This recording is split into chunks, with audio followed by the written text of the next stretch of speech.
Bismillahirrahmanirrahim. Assalamualaikum warahmatullahi wabarakatuh. Syukur Nginjang, kita bertemu lagi seperti kemarin. Kita masih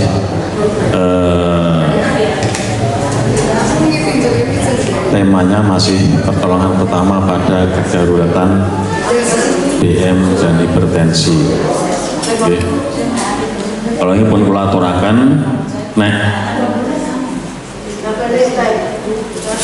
misalnya mengkonsumsi obat DM terutama DM umpama ngerti-ngerti lemes dedes kaya arep semaput, pertolongan pertama adalah minum manis. Nek bar minum manis kalau bisa ngemut permen. Nggih, nek dimut mboten napa-napa nggih dimut nggih. Nggih, Mbah nggih. Dimut ampun dipamah, ora ndek untu pisan to. Lah nggih. Pokoke ora ndek untu wis dimut wae. Permen yang manis itu pertolongan pertama sambil ke puskesmas tempat lain untuk cek gula. Intinya niku, jadi jangan sampai nanti terus pingsan semaput, itu sangat berbahaya sekali. Bahayanya apa? Karena gulanya terlalu turun, tubuh itu butuh energi, ya energi itu tetap dari gulanya kurang, kemudian akhirnya organ-organ vital yang paling penting seperti adalah otak itu sampai tidak bisa tercukupi energinya, bisa menyebabkan kematian. Jadi lebih bahaya daripada nek gulone dhuwur apa betul? Ya bahaya. Tapi bisa diturunkan dengan tanpa kedaruratan. Nek gula dhuwur kan wis ngombe obat apa insulin apa itu diharapkan turun. Nek gulanya kurang sampai kurang banget itu berbahaya. Bisa mematikan organ-organ penting. Murah meriah obatnya nek kurang wong gula. Nah,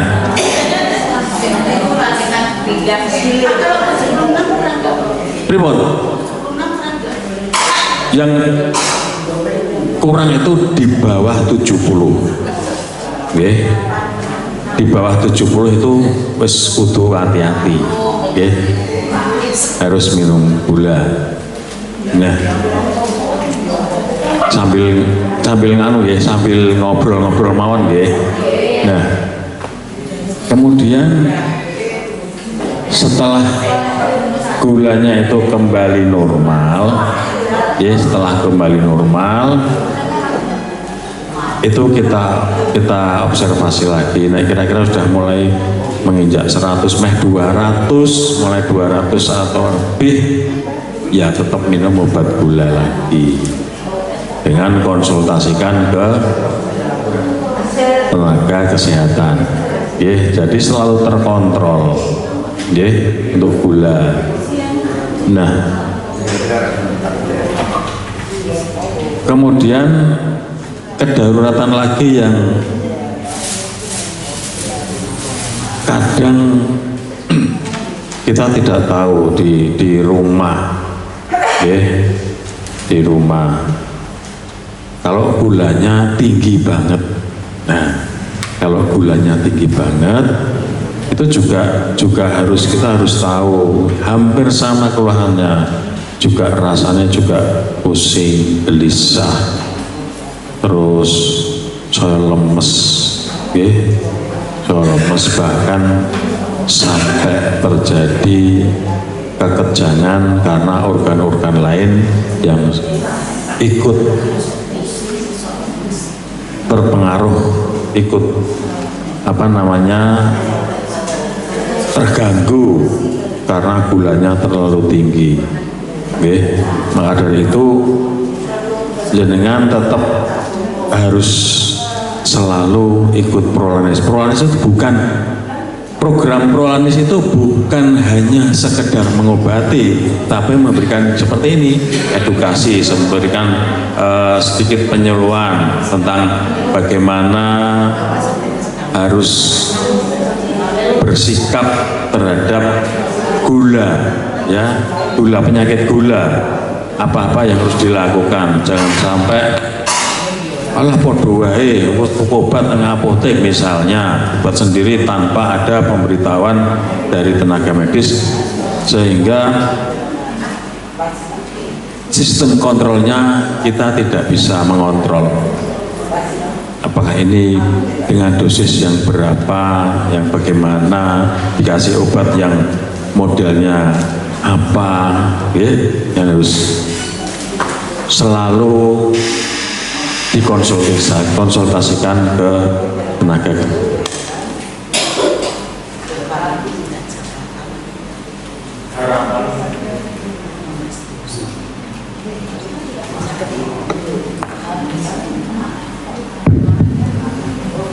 Harapannya adalah jangan sampai gulanya itu terlalu rendah atau terlalu tinggi, jadi dari mana stabil.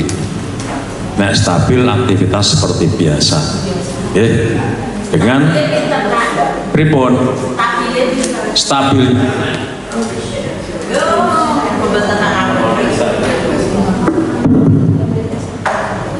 Stabilnya kalau gula darah sewaktu, ya, yang penting di bawah 200, ya. Jangan dosa setunggal. Puasa nopo poso normal, ya, normal. Pokoknya nek normal tuh santai, ajeng nonton wayang campur sari nopo-nopo niku mboten napa-napa nek gulane normal, nggih. Sing penting seneng, nggih. Aku mlaku. Sing penting napa? 3 pola niku wae nggih. 3 pola. Sing kelingan mboten? Sing kelingan nggih. Sing lain kelingan mboten? Yo, sepuh-sepuh iki sok gampang lali. Berpola wae lali. Aja meneh utang. Saya lali ya. Pola makan, pola pikir, dan pola hidup. Pokoknya pola makan ya diatur dhewe. Sedaya pun pirsa to. Oh aku kudu kaya ngene, kudu kaya ngene. Sing tak pangan iki aja kaya ngene. Wis tak anggap pun pirsa sedanten. Pola pikirnya surasah pikir sing berat-berat, pokoknya aku seneng, kudu seneng. Pokoknya kudu seneng wis ora usah gagas. Sing gagas ben sing nyambut gawe ngeten iki. Terus olahraga, pola hidupnya itu olahraga, jalan kaki, pokoknya harus ada gerak. Juga harus hati-hati apabila gulanya cenderung tinggi, diperhatikan cara memakai sandal. Sajane nek gulane dhuwur sandal jepit ora oleh. Karena apa? Resiko gesekan, apalagi yang cenderung nek cara awame gula basah itu membuat luka. Cari sandal sing empuk, sing kayak slop ngoten niku, nggih. Jadi merawat sendiri. Ya. Nah, apabila sekarang penanganan, apabila tanda-tanda kedaruratan itu muncul di sekitar panjenengan, misalnya tiba-tiba rasa seperti maput, keringat dingin, terus sampai katakan sampai pingsan, sampai semaput karena kita tidak tahu itu gulanya tinggi atau gulanya rendah. Kalau sudah pingsan jangan sampai, yang penting ampun ngantos iki semaput diombeni ditanggapi terus disendoki ngoten. Itu bahaya sekali ya. Itu sangat berbahaya sekali. Kita tidak tahu nanti iki mlebu nenggone weteng napa mlebu delalah pas nyedot ngeten segera masuk ke paru-paru, itu yang bahaya ya. Iso ngumpeti paru-paru malah tambah parah ya. Kecuali kalau masih dalam keadaan sadar. Dalam keadaan sadar karena rutin minum obat gula ya, kadang-kadang nek pun sepuh lali mau esuk wis ngombe obat turung ya ngombe meneh gitu cok lali kok bengi arep turu arep sare aku mas ngombe obat turung wis karo ngombe obat meneh lah ngerti-ngerti lemes. Nah yang rutin anggap baik ini berarti gulanya mesti kemudunan, langsung gawe teh manis ora usah kental-kental teh pokoknya mambu teh apa kalau perlu air anget kayak gula atau mawon sing akeh mboten napa-napa nggih. Itu pertolongan pertama. Jadi harus bisa membedakan. Sampai itu nek semaput atau pingsan jalan nafas harus dibuka. Klambine sing ponceng sisat dibuka kabeh. Nggih. Dibledah-bledah kabeh wis tuwek mboten napa-napa nggih, percaya isin. Nggih. Tiraane. Katoke dikendoni. Ya sing ampun kenceng-kenceng. Nggih. Jadi harus hati-hati. Nggih. Dieling-eling nggih. Pokoknya nek gulane di bawah 70 berarti iki kurang. Di bawah 70 ya. Gula puasa di bawah 70 berarti kurang. Pokoknya di bawah 70 kurang. Gula normal sewaktu di bawah 200. Gula puasa ini baru dicek sebelum makan, dicek kalau di bawah 110 atau di bawah 120 lah ya kan. Dulu patokannya di WHO 126 itu kategori normal. Yang penting tidak di bawah 70. Nah di bawah 70 pun normal. Nah kemudian untuk keluhan-keluhan yang lain, seperti apa namanya, kesemutan, terus sikil kuki kita bolak-balik keset dikira ketempelan jeblok, bolak-balik keset kita kandel ternyata tidak ada. Nah itu karena gulanya tinggi bisa, karena tensinya tinggi juga bisa. Nah di sini kan ada fisioterapi ya. Sambil rutin minum obat gula sambil dilakukan fisioterapi untuk mengaktifkan sistem sarafnya ya. Neuropati diabetik itu karena saraf-sarafnya ya. Juga dikonsultasikan apabila peninggalnya ya, tambah kok so belereng itu ada apa, perlu dikonsultasikan. Jadi harus peka terhadap keluhan-keluhan yang ada pada panjenengan ya. Kemudian karena merasa sudah aku sudah ngeluh apa-apa nggih, wis gur meru Puranis tekan omah obatnya gur digletak-gletak tidak diminum. Aku ngerasa apa-apa, tahu-tahu gulanya tinggi nggak terkontrol, apalagi diikuti darah tinggi, akhirnya mengganggu jantungnya nggih. Jantungnya pas udah jangan apa pas ngangkat ember apa tiba-tiba berdebar-debar lah itu dengan bisa langsung konsultasi faktornya apa Nggih, karena komplikasi gula itu sing penting, sing paling berpengaruh niku 3 itu. Nggih. Bisa jantung, bisa ginjal, bisa sampai jadi stroke kalau ada yang punya hipertensi. Orang darah tinggi kalau punya gula, resiko stroke-nya lebih tinggi karena gulanya. Jadi harus hati-hati. Nggak usah takut, nggak usah bingung. Yang penting anggere berubah terus prolanis aman. Karena terkontrol terus, terkontrol. Jadi itu. Kemudian yang selanjutnya kalau misalnya sering terjadi di masyarakat, misalnya kalau kita minum obatnya lupa, godong-godongan apa herbal istilahnya, ada toh, ada yang minum herbal, ini ngombe daun apa? Daun insulin, daun salam, sopo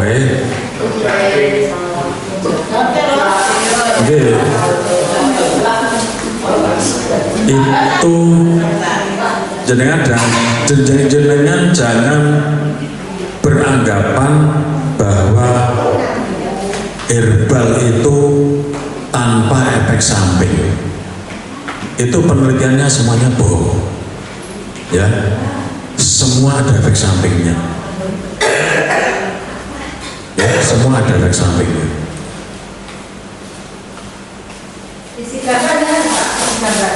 Semua, pokoknya isi nopo mau, isi nopo godong nopo, semua ada efek sampingnya. Ini sudah penelitian, ya. Jadi, boleh misalnya minum makan apa itu tidak apa, itu sebagai pendamping. Tapi tetap harus kontrol obat, harus konsumsi obat. Jenengan umpama saben dino ngombe jahe terus. Enten apa saya ini buat apa? Enten toh kunir terus misalnya. Kan ada vaksinnya. Ternyata saya sudah pernah konsultasi dengan dokter-dokter yang mempelajari tentang herbal. Saya tanya, apakah obat herbal itu nggak ada? Tidak ada. Semua ada efek samping. Semua harus, masing-masing orang harus ada spesifikasi khusus, ada kekhususan ini harus berapa, itu harus dihitung dosisnya, sama dengan obat. Nah, obat kan sudah terukur, ya. Bayu itu kan kimia betul, kimia ya H2. Nopo sebutan kimia tadi? Godong unsur apa-apa dalamnya ada bahan kimia, dan itu belum terukur. Saya pernah ngomong sama konsultasi dengan teman saya yang dari Sinse itu juga. Kenapa Sinse itu harus minumnya 4 liter, 5 liter, atau ini direbus sekian katanya, karena ada dosisnya. Ojo asok juga ragu. Besok kemarin 20.000 euro, ya itu salah, karena masih ada efek samping. Nah, kalau obat yang diberikan panjenengan itu kan sudah terukur dosis, 500 mg, 10 mg, 20 mg, itu sudah terukur. Misalnya seperti insulin, yang sudah pakai insulin misalnya, ini apa namanya, bulannya sekian, monggo kan, bulannya sekian, insulinnya harus 10 atau 12 atau 14 atau 15, ya, itu sudah bisa terukur, jadi lebih aman daripada obat-obat yang belum terukur. Oke, jangan terpengaruh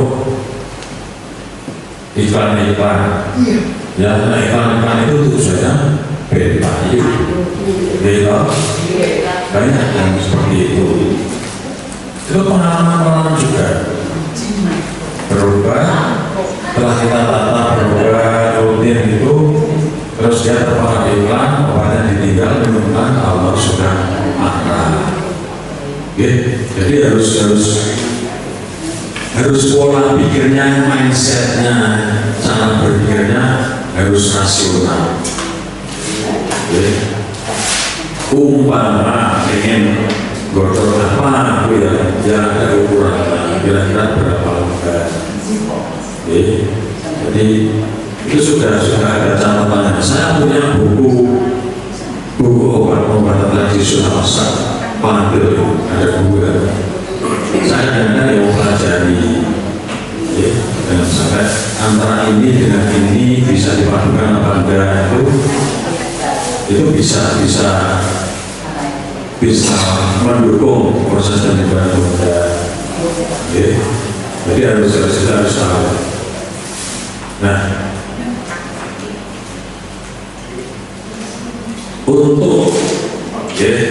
untuk keberlangsungan panjenengan semua dalam menangani masalah-masalah, jangan sampai terjadi komplikasi.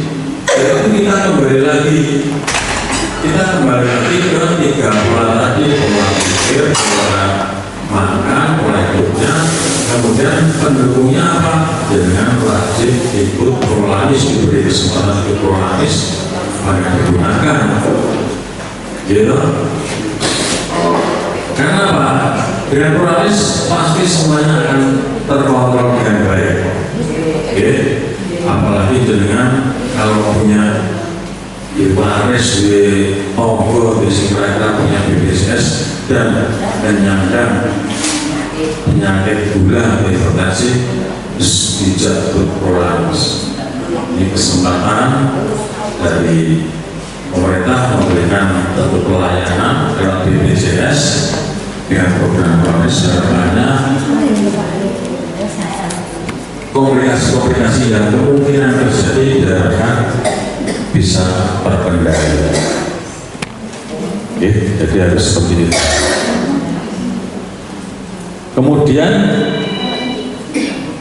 yang perlu diperhatikan, adalah apa ya?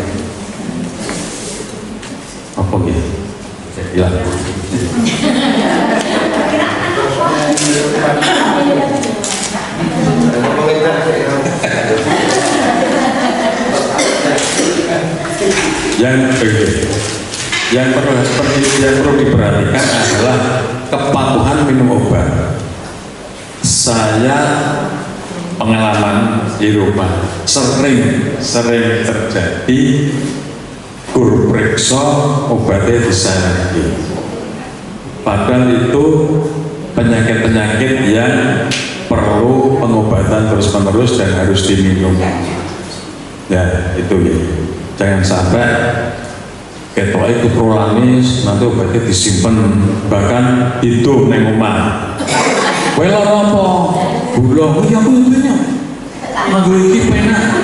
Nah, gitu. Ada, itu ada ya, ada yang seperti itu. Ya, lomo, apian. Wong aku ki entuk bolak-balik entuk nang puskesmas iki rada kakean, wis jelek obat. Nggih, ampun ngoten nggih. Itu bisa sing kono berbahaya, sing kene yo berbahaya. Itu sering terjadi seperti itu. Ora sah periksa tak obat iki saka padha saka apa bungae. Gitu obatnya. Nah, akhirnya nggak maksimal.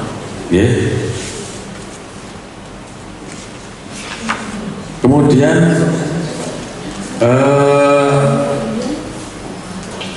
yang terakhir yang sering terjadi adalah serangan stroke yang serangan stroke ya. Stroke itu jenis stroke itu ya tiba-tiba, dan ischemic attack serangan yang tiba-tiba karena kekurangan oksigen di otak. Bagaimana cara menangani orang yang terkena stroke tiba-tiba seperti naik konangan deh, naik konangan. Nah, kemarin di sini naik ngalas orang konangan, bablas, nyanton pasean deh, nyanton pasean. Itu pernah stroke, mungkin harus mempeng naik ngalas orang tidak minum obat, ya tidak minum obat. Dibawa sini. Ya silakan. Karena pripun? Lagi. Nah itu loh yang sering terjadi seperti itu. Ya. Jadi jenengan apabila ada serangan stroke, apalagi tidak ada gangguan kesadaran, ya, segera saja dibawa ke fasilitas kesehatan yang terdekat. Jangan terus kayak zaman biyen dikira semaput, tapi tadi ditulang, disindoin, gitu, itu berbahaya karena stroke itu butuh waktu yang cepat untuk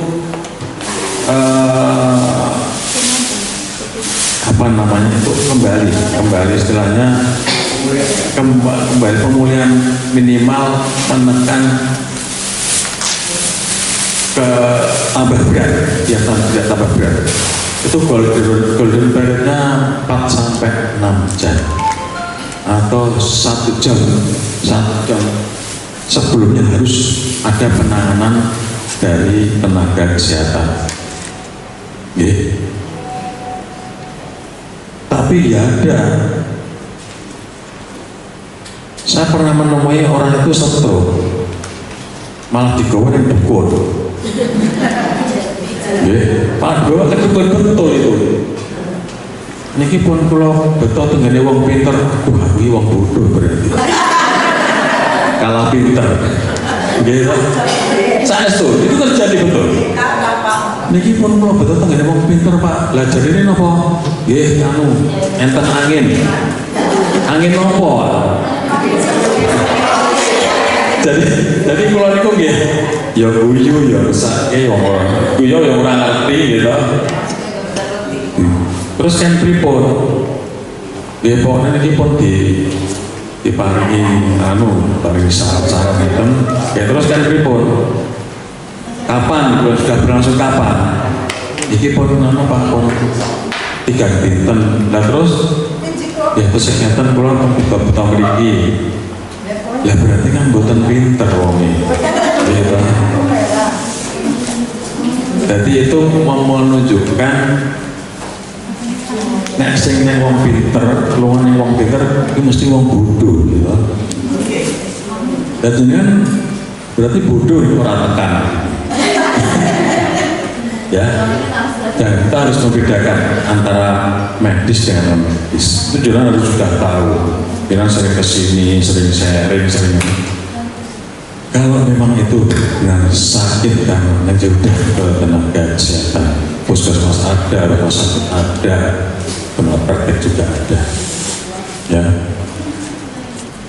Kalau penyakit stroke itu sudah tertangani, minimal sudah tahu, kita rujuk misalnya ke scan, ini penyumbatan. Nah, langkah-langkah selanjutnya itu kita sudah mulai proses pemulihan. Proses pemulihan. Orang yang terkena stroke tidak akan pernah bisa kembali seperti semula. Walaupun merasa sudah sembuh, sudah bagus, tetap jangan gejala sesak. Teman saya ada dokter spesialis anak, itu kurang opo, olahraga, terus wombet, tahu-tahu bangun tidur merasa tangannya jibar-jibar itu terus stroke. Untung duitnya oke, langsung dibawa ke Jakarta. Itu pun kalau jalan yang masih gitu, walaupun sudah bisa makan sudah, ya, maka harus hati-hati.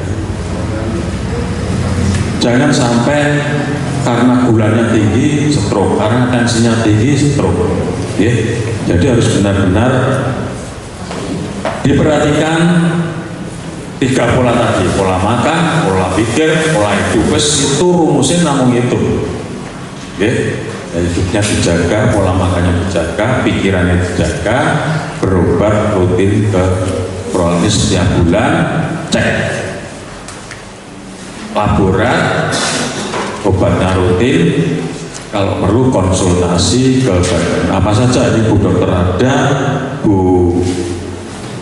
Gizi juga ada sini, Bu, semua ada.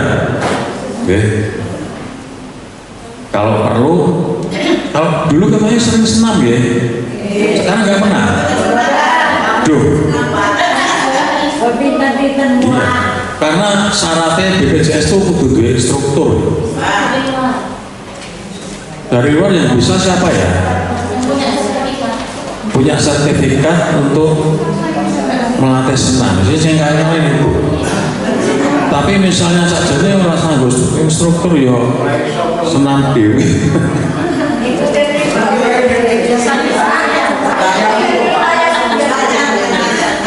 Syaratnya harus ada instruktur.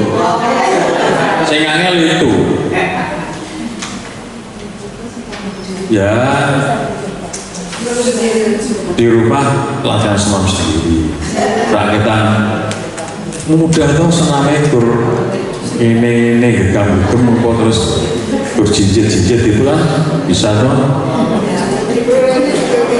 Di sini kelompok sini ada yang terhapus bukan? BPJS banyak. Jangan kabus. Waduh.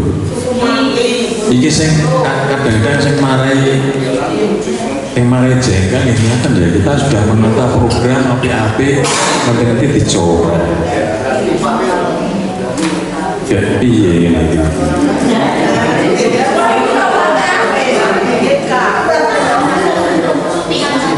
Itu coba nanti cara pendaftarannya piye Bu? Kalau yang KIS coba ke dinas sosial kecamatan nggak ada ya? Di kecamatan ya, di kecamatan ya. Itu ada kriteria-kriteria yang harus dipenuhi lagi ya. Di sini di Wonogiri itu ketoknya 27 ribuan yang dihapus. Banyak, memang banyak. Mungkin pemerintah salah mampu. Ya kasihan, saya sendiri kadang mesake sudah kan. Nah orang dimanfaatkan itu dihapus sih monggo sih, tapi yang memanfaatkan dengan sebaik-baiknya pemanfaatan kartu BPJS untuk pengobatan kepatuhan itu sudah seharusnya sudah ada kriterianya ya, dinilai ya. Apa penghapusnya kurang kuasa ya Mas? Wes pokoknya pengerat itu busa gitu. Ini sebenarnya membingungkan kita sebagai masyarakat. Masyarakat juga ya sedih tapi wes piye meneh. Coba kita sikapi aja, jangan yang kartunya terhapus bisa ke dinas sosial. Nanti di sana ada apa-apa saja yang harus dipenuhi untuk pengaktifan kembali. Eman-eman, karena jangan harus rutin konsumsi obat, rutin berobat. Kalau memang bisa mandiri ya mandiri, tidak apa-apa.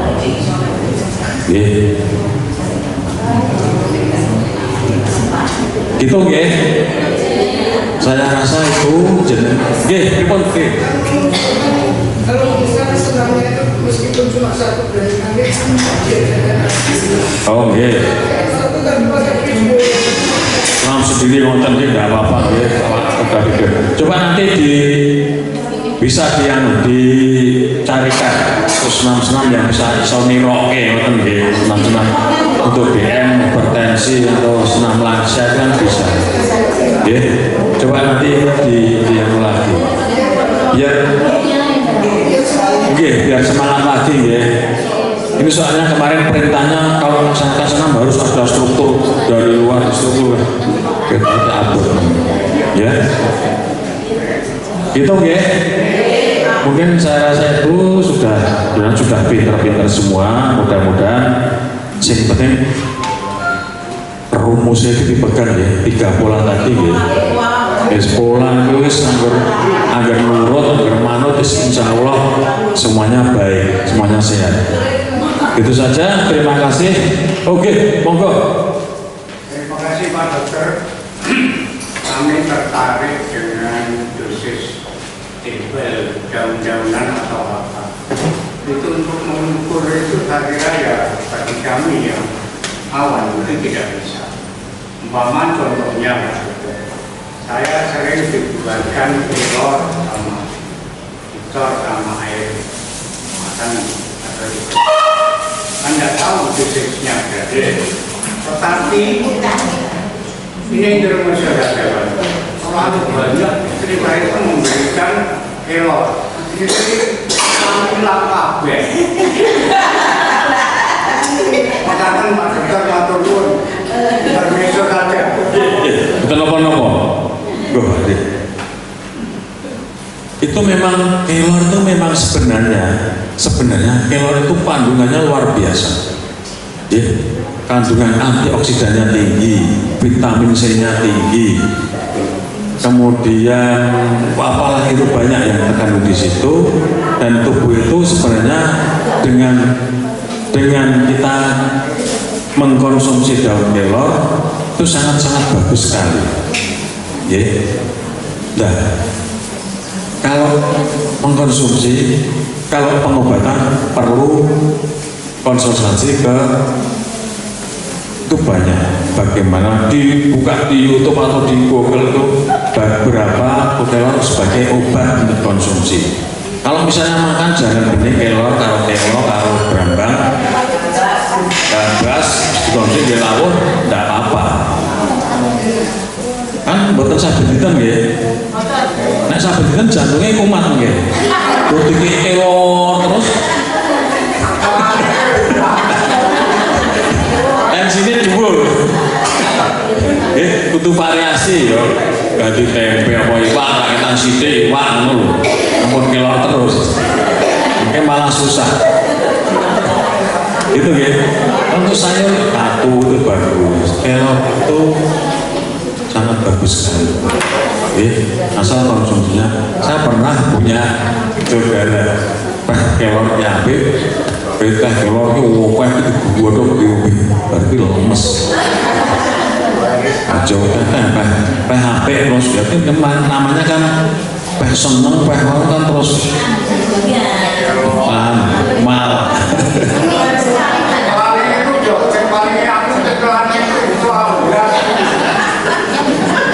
Boten, cekelannya tesih. Orang tahu dicekel masalahnya. Datang ya. Semoga tetap selamanya tetap sehat. Ikut Proalis secara rutin, obat. Jangan lupa 3 pola itu tadi. Terima kasih. Assalamualaikum warahmatullahi wabarakatuh.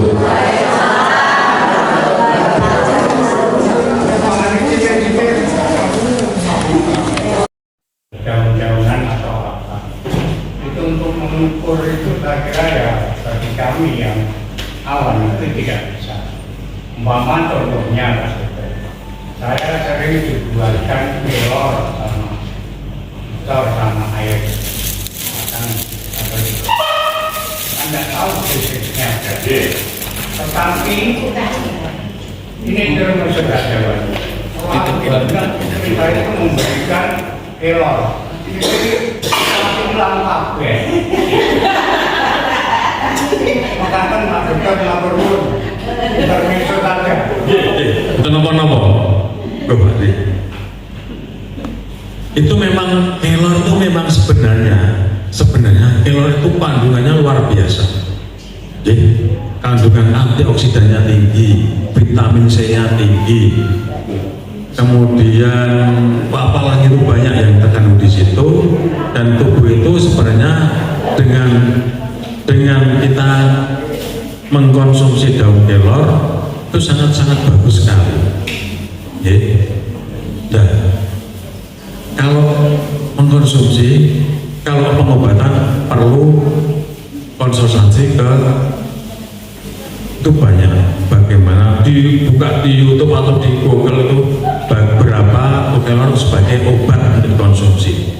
Kalau misalnya makan jangan bening kelor, kalau berambang, gabas, dikonsumsi kelor, tidak apa-apa. Kan buatan sabeditan nggih. Nek sabeditan jantungnya kumat nggih. Kudu kelor terus. Tensinya dhuwur. Untuk variasi ya, ganti tempe apa iwak, tangi tangsite iwak ngono lho. Ampun kelor terus.